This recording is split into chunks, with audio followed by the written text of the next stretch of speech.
السلام علیکم مومنین مومنات۔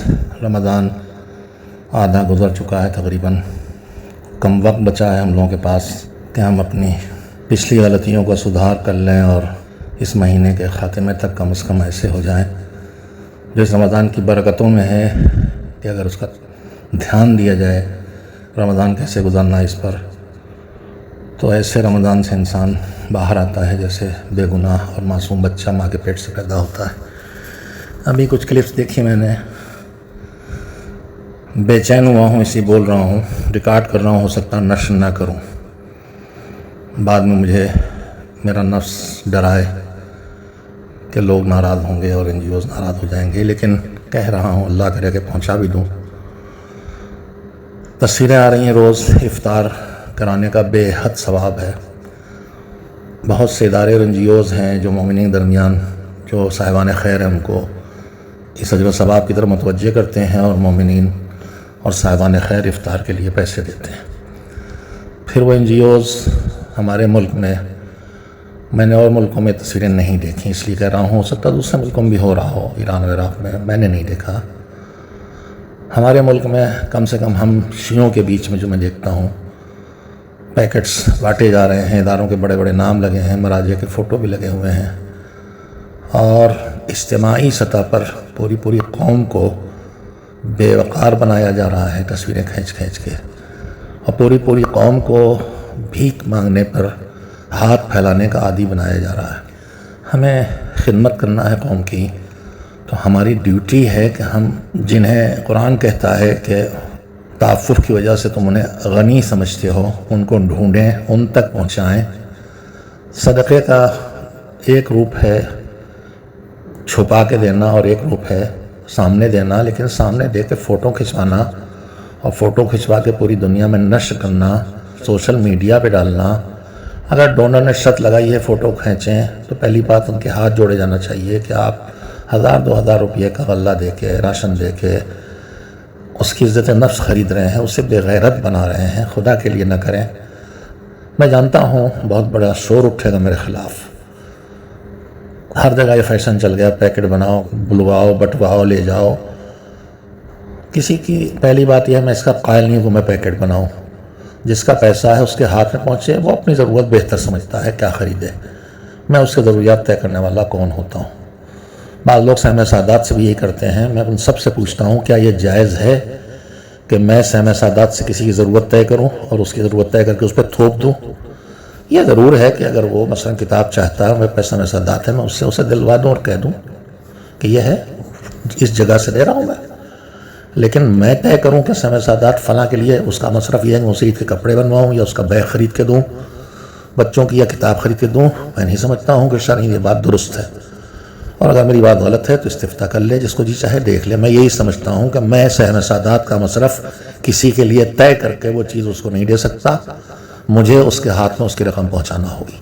میں یہ ساری گفتگو اس بنیاد پہ کر رہا ہوں کہ میں افطار کے لیے جو کچھ آ رہا ہے اسے تبرع اور مومنین کے کار خیر سمجھ رہا ہوں، مگر مجھے ایک شبہ اور ہے اور میں اسے ظاہر کیے دے رہا ہوں۔ بہت سے لوگ ہیں جو کفارے کے پیسے رمضان کے بھیجتے ہیں، اور وہ رمضان کے کفارے کے پیسے شخصیات کے پاس، بعض اہل علم کے پاس، اداروں کے پاس آتے ہیں۔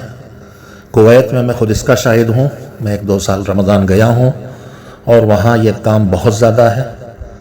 میں نہیں کہہ رہا کویت سے ہر پیسہ اسی مت کا آتا، لیکن مجھے گمان غالب ہے کہ رمضان کے افطار کے نام پر جو آتا ہے اس میں کفارات بھی ہوتے ہیں۔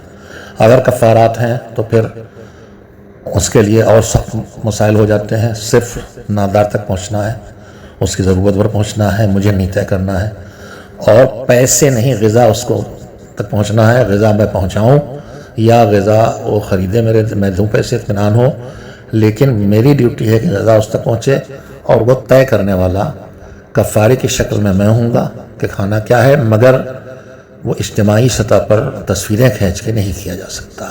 اللہ کرے کہ یہ چیزیں جو ہمارے سماج میں ایک کرتا ہے، دوسرا کرتا ہے، تیسرا کرتا ہے، نہ اپنے قوم کے وقار کی فکر ہے، نہ بانٹ کے، میں بانٹنے کو منع نہیں کرتا، بالکل کہ دینا پڑے گا۔ صدقات کی مد رکھی اللہ نے، لیکن اس طرح دو کہ دوسرے کو پتہ نہ چلے، ہر آدمی اپنے علاقے کو کور کرے، خاموشی سے یہ کام ہو۔ یہ جو میڈیا پر پھیلا کے تصویریں چھاپ کے ہو رہا ہے، پوری قوم دھیرے دھیرے مانگنے کی عادی ہوتی چلی جا رہی ہے۔ اس کام کا آغاز بھی میری نگاہوں کے سامنے ہوا، میری نوجوانی تھی، نیک نیتی سے کیا گیا، خیر خواہی میں کیا گیا، لیکن دھیرے دھیرے قوم کی بڑی تعداد مانگنے والی بن گئی۔ علاقوں میں جاؤ لوگ سمجھتے ہیں کمبل بانٹنے آئے ہیں، مکتب کھولنے پہنچو سمجھتے ہیں لوگ پیسہ دیں گے، کمبل دیں گے، غلہ بانٹیں گے، نہ کرو تو 2 آدمی بھی نہیں آتے تعلیم کے لیے۔ یہ عجیب و غریب حالات پیدا ہو گئے۔ رمضان آتا ہے تو ہر طرف سے فون آنے لگتے ہیں، آپ راشن بانٹ رہے ہیں ہمیں بھی دے دیجئے۔ سال بھر 11 مہینے کھاتے ہیں، رمضان کے مہینے میں مانگنے لگتے ہیں، اس لیے ہم نے انہیں عادی بنا دیا ہے۔ کورونا میں جب فاقے چل رہے تھے میں نے بھی اس کام میں شرکت کر لی تھی، لیکن طریقہ یہ اپنایا تھا کہ اس علاقے کے کسی دکاندار کو پیسے بھجوا دیا، ہر گھر کے بارے میں طے کر لیا کتنی ضرورت کہاں ہے، ان کے یونٹ گن لیا، ان کو سلپ دے دی، جاؤ جس دکان سے تم ہمیشہ غلہ خریدتے ہو وہیں سے جا کے اپنے لیے آذوقہ لے لو، کسی کو پتہ نہیں چلے، تمہاری عزت نفس محفوظ رہے۔ میں پھر عرض کروں گا، میری بات کو کوئی NGO، کوئی ادارہ، کوئی شخصیت برا نہ مانے، لیکن نظر ثانی کریں کہ یہ فوٹو کھنچوانا مجھے ابھی بہت حیا آئی۔ ہم نے ایک بستی کی تصویر دیکھی ہے، آغا سیستانی کا فوٹو لگا، ایک ادارے کا نام لکھا ہے، سامنے ڈھیر لگا ہوا ہے، ایک خاتون ایک مولانا سے ایک پیکٹ لے رہی ہے، اس کا فوٹو کھینچ سوشل میڈیا پہ ڈالا گیا ہے۔ یہ ہم کیا کر رہے ہیں خدا کے لیے؟ اپنی قوم کی عزت نفس کی حفاظت کیجیے، اسے باوقار بنائیے، اسے بھکاری نہ بنائیے۔